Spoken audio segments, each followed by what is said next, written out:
हाथों में अगर किसी नसों में प्रॉब्लम आई हुई है, नसों का ब्लॉकेज है, तो इस तरह से हम हाथों में रस्सियों के लपेट से इस चीज को घर पे ठीक कर सकते हैं। इसके लिए आप कोई भी रस्सी, या तो आप ये नाढ़ा बांधने वाली रस्सी या फिर जूट की जो रस्सी आती है पतले किसी सामान को यूज करने के लिए, वो रस्सी आप इस्तेमाल में ला सकते हैं। तो इसके लिए हमने क्या किया कि टाइटली बांधा है, नॉट लगाए रस्सियों में और एक एक 1.5 इंच की गैपिंग दी है पूरे में।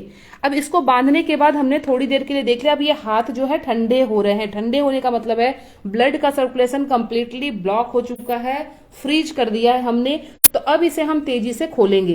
तेजी से खोलने का मतलब ये है कि ब्लड के फ्लो को एकदम से बढ़ाना है। बढ़ाना ये है कि एक्चुअल जो मूवमेंट थी ब्लड की, उसमें कई गुना इजाफा हो जाएगा पहले के रेस्पेक्ट में। अब हमने इस रस्सी को खोल दिया, जो ब्लड सर्कुलेशन रोका था उस ब्लड सर्कुलेशन को हमने खोल दिया। तो चीजें क्या होंगी, जो ब्लॉकेज है वो खून का प्रवाह इतना तेज होगा कि वो उस ब्लॉकेज को खोलने की कोशिश करेगा, यानी कि ब्लड का फ्लो जो है हमारा पहले से बढ़ेगा, तो ब्लड सर्कुलेशन जो है बढ़ेगी, तो हमारा ब्लॉकेज रुकेगा। इसके बाद हम हाथों का जो है वो मूवमेंट शुरू कर देंगे, हाथों को घुमाएंगे या फिर तेज तेज क्लैपिंग करेंगे, ताकि हमारा जो सर्कुलेशन है वो पहले से बढ़ जाए। यानी बंद नसों में हमने दोबारा फ्लो कर दिया, अब वो एकदम से बढ़ना शुरू हो गया। तो छोटे छोटे जो ब्लॉकेज आने की कोशिश कर रहे थे, या आपके हाथों में दर्द शुरू हो रहा है, आपके मसल्स दुख रहे हैं, तो आप धीरे धीरे उसको जो है करके ब्लड के सर्कुलेशन को बढ़ा रहे हैं, तो छोटी मोटी जो परेशानी आनी शुरू हो गई नसों की, वो खुल के खत्म हो जाएगी।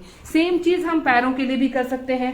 पैरों में भी नसों की प्रॉब्लम सबसे ज्यादा है, और आपको बता दें 20वीं 21वीं सदी जो है, डॉक्टरी लैंग्वेज में इसे नर्वस सिस्टम के सदी के रूप में घोषित किया गया है। यानी हर घर में एक मरीज ऐसा होगा जिसको नर्वस सिस्टम की प्रॉब्लम रहेगी, जिसकी नस नाड़ियां जो है वो काम नहीं करेंगी। ये 20वीं 21वीं सदी का ये रोग जो है ये पहले से डिक्लेयर कर दिया गया है।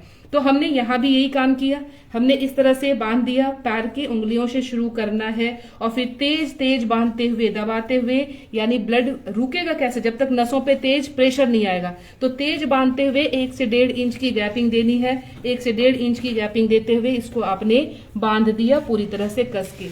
अब ये बांधने के बाद फिर वही प्रोसेस होगा कि आपके खून का जो है सर्कुलेशन वो रुकेगा। रुकने के बाद फिर हम इसे तेजी से खोलेंगे। खोलने के बाद फिर ये जो है बढ़ेगा। इस तरह से ब्लॉकेज को खोलने का काम इनिशियल स्टेज में हम कर सकते हैं। अगर आपके हाथ पैरों में दर्द आनी शुरू हो गई है, सुन्नपन आने लग गया है, झुनझुनापन आने लग गया है, तो आप ये प्रोसेस अपने घर में बैठे के किसी तरह से आप अपने आप को कर सकते हैं, ताकि इनिशियल स्टेज की आई बीमारी को वहीं पे स्टॉप कर दिया जाए। तो ये इस तरह से हमने कर दिया। अब जैसे हमने हाथों का खोला था, सेम प्रोसेस है। थोड़ी देर के बाद अब जब ये ठंडे पड़ जाएंगे, टच करके देख लेना है, क्योंकि ब्लड का सर्कुलेशन जब प्रॉपरली रुकेगा तभी इसमें ठंडक आ जाएगी, क्योंकि ब्लड के फ्लो से ही हमारा टेम्परेचर बॉडी का मेंटेन रहता है। तो ये जैसे ही ठंडा पड़ना शुरू हो जाएगा, वैसे ही आपने फास्ट जो है इसको खोलना है रस्सी को। रस्सी खोलते ही फिर आपके पैरों के मूवमेंट को बढ़ाना है। ब्लड सर्कुलेशन को अधिक तेजी से बढ़ने में आप उसको सपोर्ट कैसे देंगे, यानी आप सपोर्ट देंगे जब उसको आप मूव कराएंगे प्रॉपरली।